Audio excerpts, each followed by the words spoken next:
अभी आपको बराह रास्त ले चलेंगे। सेनेट का इजलास जारी है जहां पर वफाकी वजीर कानून आजम नज़ीर तारड़ इजहार ख्याल कर रहे हैं। बेवानों का इख्तियार है। हम ये इख्तियार 17 लोगों को नहीं देंगे और ये बात उन्होंने अपने फैसलों में लिखी है। Rawalpindi high court bar association, Rawalpindi bar association के केस में मेरे कोलीग्स बैठे हुए हैं, इंटरप्रेट करते हुए उन्होंने कहा ये उस जजमेंट का हिस्सा है कि हम समझते हैं कि 22 करोड़ लोगों की नुमाइंदा पार्लियामेंट जो कानून साजी करती है उसको 16 या 15 जजेस बैठ के अनइलेक्टेड लोग बैठ के ख़त्म नहीं कर सकते। हम लोग अपना कानूनी इख्तियार इस्तेमाल करते हैं बतौर मेंबर्स ऑफ द पार्लियामेंट। तशरीह की रूह जो है वो तशरीह ही रहनी चाहिए। आइन को इंटरप्रेट करने में और आइन को रीराइट करने में बहुत फ़र्क है। हमने यहाँ पे आर्टिकल 63A को रीराइट होते हुए देखा कि वोट डाला तो जाएगा, गिरा नहीं जाएगा। वाजी बड़ी अच्छी मंतक है। और अभी तो उनके अपने ऐवान के अंदर से आवाज़ें उठी हैं कि आर्टिकल 51 और 106 को ख़त्म किए बगैर, मुअत्तल किए बगैर, तब्दील किए बगैर ये जो रिलीफ क्लेम कर रही है सुन्नी इत्तेहाद काउंसिल, ये नहीं दिया जा सकता। पूरी कोर्ट ने यूनानिमसली ये भी तो डिसाइड किया है कि ये सीट सुन्नी इत्तेहाद काउंसिल को नहीं जा सकती।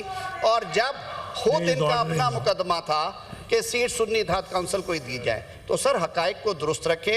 ये प्रोविजंस आज सुबह डिस्कस हुई हैं फ्लोर ऑफ हाउस के ऊपर भी।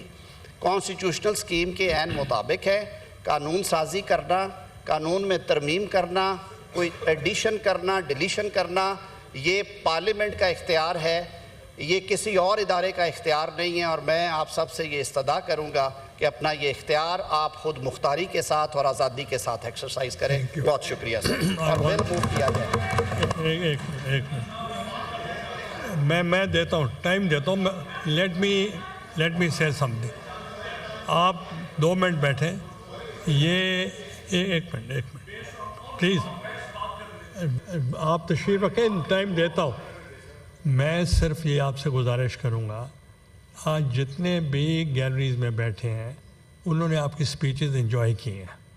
वो देख रहे हैं कि आपने लीडर ऑफ द अपोजिशन। नाज़रीन, सेनेट का इजलास जारी है। वफाकी वजीर कानून आजम नज़ीर तारड़ की जानिब से इजहार ख्याल किया गया, जहां उन्होंने कहा कि कानून साजी का इख्तियार पार्लियामेंट को है। पार्लियामेंट अपना इख्तियार 17 लोगों को नहीं देगा।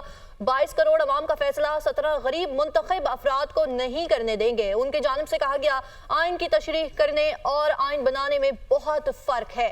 आपको बता रहे हैं कि इस वक्त सेनेट का इजलास जारी है जहां पर वफाकी वजीर कानून की जानिब से इजहार ख्याल किया गया है। उन्होंने कहा है कि कानून साजी का इख्तियार पार्लियामेंट को है और 22 करोड़ आवाम का फैसला 17 गैर मुंतखब अफराद को नहीं करने देंगे। जबकि उन्होंने कहा कि पार्लियामेंट अपना इख्तियार 17 लोगों को नहीं देगा। कानून साजी का इख्तियार पार्लियामेंट को है। आइन की तशरीह करने और आइन बनाने में बहुत फ़र्क है। वफाकी वजीर की जानिब से यह भी कहा गया है कि पार्लियामेंट अपना इख्तियार 17 लोगों को नहीं देगा। अभी अहम खबर से आपको आगाह करेंगे कि सेनेट का इजलास जहां पर इलेक्शन एक्ट तरमीमी बिल 2024 मंजूर कर लिया गया है। कौमी असम्बली ने इलेक्शन एक्ट तरमीमी बिल 2024 कसरत राय से मंजूर कर लिया है। अहम खबर है आप तक पहुंचा रहे हैं कि कौमी असम्बली ने इलेक्शन एक्ट तरमीमी बिल 2024 कसरत राय से मंजूर कर लिया। अपोजिशन की इलेक्शन एक्ट तरमीमी बिल की मुखालफत, जबकि ऐवान में शदीद एहतजाज भी किया गया।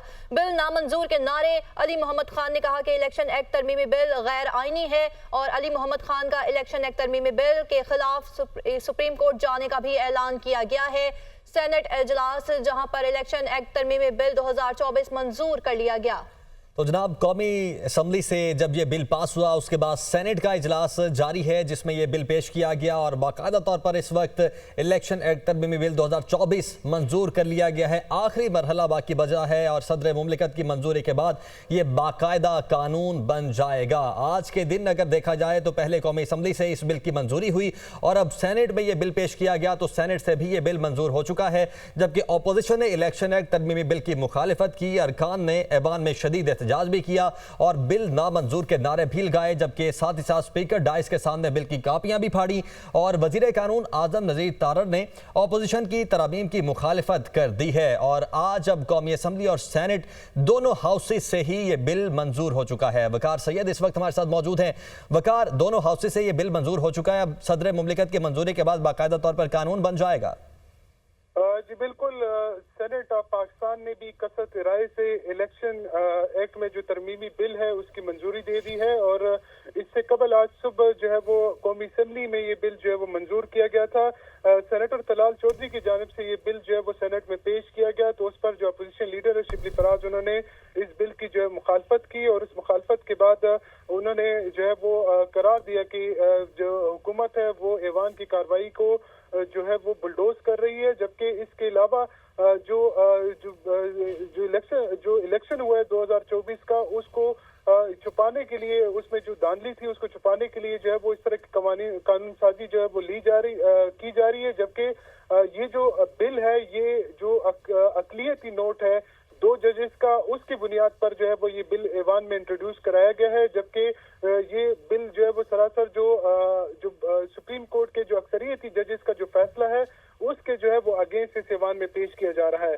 जबकि उसके अलावा जो वफाकी वजीर कानून है, उनकी जानिब से कहा गया कि इससे कबल भी माजी में जो है वो सप्लीमेंट्री एजेंडा पर जो है वो बिल आए, जिसमें सबसे अहम जो स्टेट बैंक ऑफ पाकिस्तान की खुद मुख्तारी का बिल था। उसमें भी जो है वो उस वक्त की जो हुकूमत थी पाकिस्तान तहरीक इंसाफ की, वो जब वोटिंग पे आई तो लीडर ऑफ द अपोजिशन जो है वो लीडर ऑफ द हाउस जो है वो ऐवान में मौजूद नहीं थे, लेकिन उनकी अदम मौजूदगी में जब वोट टाई हुआ तो उस वक्त जो है वो एक वोट से जो है वो ये बिल मंजूर किया गया था।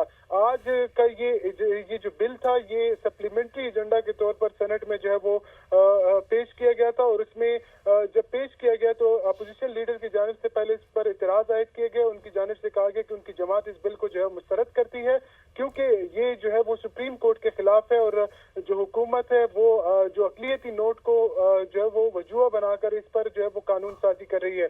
जबकि जो वफाकी वजीर कानून और पार्लिमानी उमूर हैं आजम नजीर तारड़, उनकी जानिब से इस बिल के हक में जो है वो बात की गई और उनकी जानिब से कहा गया कि जो माजी में इलेक्शन पिटिशन थी वो तहरीक अदम इत्तेबाद कामयाब होने के बाद भी जो है वो उसकी सुनवाई नहीं की गई थी। उनकी जानिब से फ्लोर पर कहा गया कि अगर मैं गलत कह रहा हूं तो मैं इस्तीफा दे दूंगा, लेकिन ख्वाजा साद रफीक का जो हल्का है, जो बानी पीटीआई का हल्का बनता था, उसमें जो है वो लाहौर हाई कोर्ट में खड़े होकर जब उनसे कहा गया कि इस हल्के को खोला जाए तो उन्होंने इसकी मुखालफत की। ठीक, अच्छा वकार, इससे पहले कि इस पर मजीद डिस्कस करें, आप ये बताइए कि अब क्या ये प्रेसिडेंट ऑफिस में जाएगा, कितने दिन का वक्त होगा वहां से साइन होना है, या अगर कोई एतराज होगा सदर मुमलिकत वो एतराज लगाकर वापस भी भेज सकते हैं हाउस को, ये नेक्स्ट प्रोसेस पहले बताइए। जी बिल्कुल, जैसा कि ये बिल अब मंजूर हो चुका है तो इसको आज ही जो है वो सेनेट सेक्रेटरीट की जानिब से वान सदर जो है भेज दिया जाएगा, जिसके बाद जो है वो सदर मुमलिकत इस पर या तो दस्तखत करके इसकी तौसीक कर देंगे, जिसका ज्यादातर इम्कान यही है कि इस बिल की तौसीक होगी, क्योंकि पाकिस्तान पीपल्स पार्टी ने इस बिल की जो है वो हिमायत की है। काम अगर सदर मुमलिकत जो एक आईनी तरीकाकार है उसके मुताबिक ये कि अगर इस बिल पर कोई इतराज आयद करते हैं तो ये बिल वापस भेजा जाएगा और ये फिर मुश्तरका जो इजलास है उसमें से इसकी मंजूरी ली जाएगी। ठीक है, उसमें इसकी मंजूरी दी जाएगी। वकार, बहुत शुक्रिया आपका।